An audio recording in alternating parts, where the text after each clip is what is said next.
नमस्कार, मैं हूं विशाल यादव। कहते हैं कि संवैधानिक पद पर बैठकर सरकार की उतनी गुलामी करो जिसमें खुद का मान सम्मान बचा रहे। आज भरी अदालत में सुप्रीम कोर्ट ने जांच एजेंसियों को जमकर फटकार लगाई है। दोस्तों, हम सभी लोगों को मालूम है कि प्रधानमंत्री नरेंद्र मोदी ईडी सीबीआई का इस्तेमाल विपक्षी नेताओं को परेशान करने के लिए कुछ ज्यादा ही करते हैं। तुरंत ईडी सीबीआई को भेज देते हैं। आज सुप्रीम कोर्ट ने जस्टिस बीआर गवई ने मोदी सरकार का सारा नशा उतार कर रख दिया है। देश की जांच एजेंसियां हैं जिन्हें देश हित में काम करना चाहिए, लेकिन ये जांच एजेंसियां आजकल मोदी हित में काम कर रही हैं। ये देख रही हैं कि मोदी को फायदा किससे होगा, देश को नुकसान हो रहा है तो होने दीजिए, लेकिन नरेंद्र मोदी को फायदा पहुंचाने के लिए देश की जांच एजेंसियां और संवैधानिक पदों पर बैठे हुए अधिकारी सरकार के पक्ष में इशारे पर काम करते नजर आते हैं। इसी मामले को लेकर आज जस्टिस बीआर गवई ने भरी अदालत में सीबीआई को जमकर फटकार लगाई है और सुप्रीम कोर्ट ने कहा है कि राजनीतिक लड़ाई के लिए मशीनरी का इस्तेमाल क्यों। सुप्रीम कोर्ट ने सीबीआई को लगाई फटकार। अब यहां पर देखिए, जस्टिस बीआर गवई कुछ ही दिन के मेहमान है, उसके बाद रिटायर हो जाएंगे, लेकिन उससे पहले जस्टिस बीआर गवई ने सरकार को यह जबरदस्त झटका दिया है और जस्टिस बीआर गवई ने कहा है कि राजनीतिक लड़ाई में आप मशीनरी का इस्तेमाल क्यों कर रहे हैं, आप जांच एजेंसियों का इस्तेमाल क्यों कर रहे हैं, आप चुनाव आयोग का इस्तेमाल क्यों कर रहे हैं। यानी कि आपकी ये राजनीतिक लड़ाई है, इसमें देश के संस्थानों को क्यों बदनाम कर रहे हैं। सुप्रीम कोर्ट ने इशारों में मोदी सरकार को भी तगड़ा झटका दिया है। देखिए, खबर में लिखा भी है, राजनीतिक लड़ाई के लिए मशीनरी का इस्तेमाल क्यों, सुप्रीम कोर्ट ने सीबीआई को लगाई फटकार। देखिए, यहां पर साफ साफ लिखा है, सुप्रीम कोर्ट ने झारखंड विधानसभा सचिवालय में नियुक्तियों और पदोन्नति में अनियमितताओं के आरोपों की प्रारंभिक जांच शुरू करने की अनुमति मांगने वाली सीबीआई की याचिका मंगलवार को खारिज कर दी। साथ ही कहा कि केंद्रीय एजेंसी इस मशीनरी का इस्तेमाल राजनीतिक लड़ाई में क्यों कर रही है। शीर्ष अदालत ने पिछले साल 14 नवंबर को झारखंड हाई कोर्ट के 23 दिसंबर 2024 के फैसले पर रोक लगा दी थी। इसमें सीबीआई को राज्य विधानसभा में नियुक्तियों और पदोन्नति में कथित अनियमितताओं की जांच करने का निर्देश दिया गया था। अब दोस्तों, हम लोगों को मालूम है कि अगर कोई सरकार की चरण वंदना कर रहा है तो उसे बड़े बड़े पदों पर बैठाया जाता है, इसमें कोई कहने वाली बात नहीं। हम सभी लोग ये जानते हैं कि जो सरकार का बड़ा करीबी है उसे बड़े बड़े पदों पर बैठाया जाता, चाहे वो चुनाव आयोग में हो, न्यायपालिका में हो, या फिर राज्यपाल बनाना हो, राष्ट्रपति बनाना हो, या फिर मतलब राज्यसभा सांसद बनाना हो। यानी कि बहुत सारे ऑप्शन सरकार के पास होते हैं जहां पर सरकार लोगों की नियुक्तियां कराती है। और इसी मामले को लेकर आज सुप्रीम कोर्ट ने यहां पर सीबीआई को फटकार लगाई है। और लंबे समय से हम सभी लोग देख रहे हैं, कई ऐसे जज भी हैं जिन्होंने सरकार के पक्ष में फैसला सुनाया, अडानी अंबानी को फायदा पहुंचाया। उन जजों को कहीं राज्यपाल बना दिया गया, मुख्यमंत्री बना दिया गया, कईयों को तो राज्यसभा का सांसद बना दिया गया। बहुत ऐसे जज हैं, बहुत ऐसे संवैधानिक संस्थानों में काम करने वाले अधिकारी हैं जिन्हें बड़े बड़े पदों पर बैठाया गया। बात अगर ज्ञानेश कुमार की करें, ज्ञानेश कुमार क्या करते थे, मोदी शाह की नौकरशाही करते थे, लेकिन नौकरशाही में कोई कमी नजर नहीं आई, बढ़िया नौकरशाही करते थे।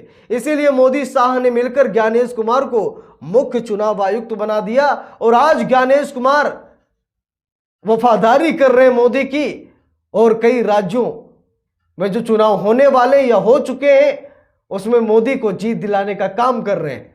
यह होता है सरकार की चरण वंदना करने का फायदा, कि आप सरकार के हित में काम कीजिए, सरकार आपके हित में काम करेगी। देखिए, यहां पर खबर में लिखा भी है, प्रधान न्यायाधीश बीआर गवई और जस्टिस के विनोद चंद्रन की बेंच मंगलवार को सीबीआई की अंतरिम अर्जी पर सुनवाई कर रही थी। इसमें प्रारंभिक जांच शुरू करने की अनुमति मांगी गई थी।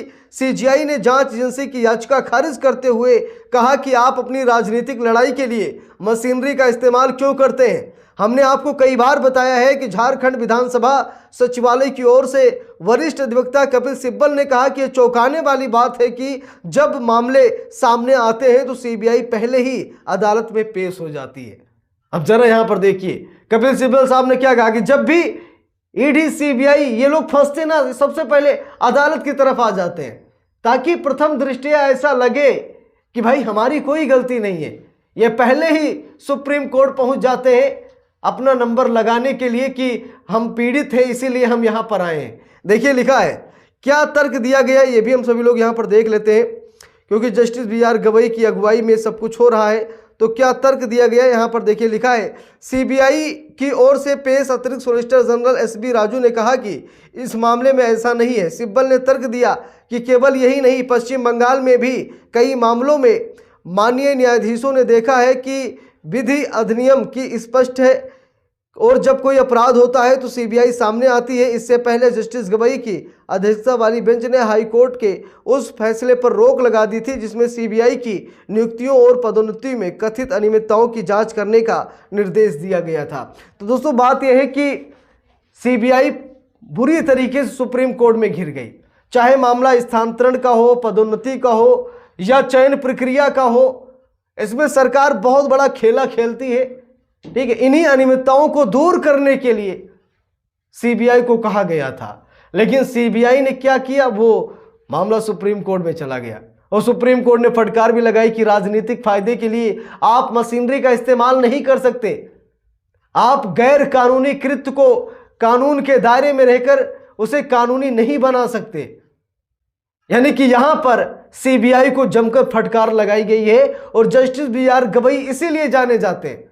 अगर उनके पास कोई मामला गया तो ऐसा नहीं है कि सामने कौन खड़ा है। Justice B R. गवई हमेशा अपराध देखते हैं कि आपने अपराध क्या किया है। अब सीबीआई सबसे पहले पहुंच गई सुप्रीम कोर्ट। सीबीआई को लगा कि हम बच जाएंगे, लेकिन जस्टिस बी.आर. गवई ने सीबीआई को भरी कोर्ट में रगड़ दिया है। चाहे बात ईडी की हो, चाहे बात सीबीआई की हो, या फिर देश की अन्य जांच एजेंसियों की हो, आजकल ये सब सरकार की चरण वंदना में मगरूर नजर आती हैं। सरकार के इशारे पर नाच रही, विपक्षी नेताओं को उठा उठाकर जेल में डाल रही है। कई ऐसे मामले आए जिसकी वजह से जांच एजेंसियों की बदनामी हुई। आजकल जांच एजेंसी के अधिकारी, चाहे ईडी के हो, सीबीआई के हो या अन्य संस्थानों के हो, क्या होता है, वो अधिकारी पकड़े जा रहे हैं, रिश्वत लेते, घूसखोरी करते।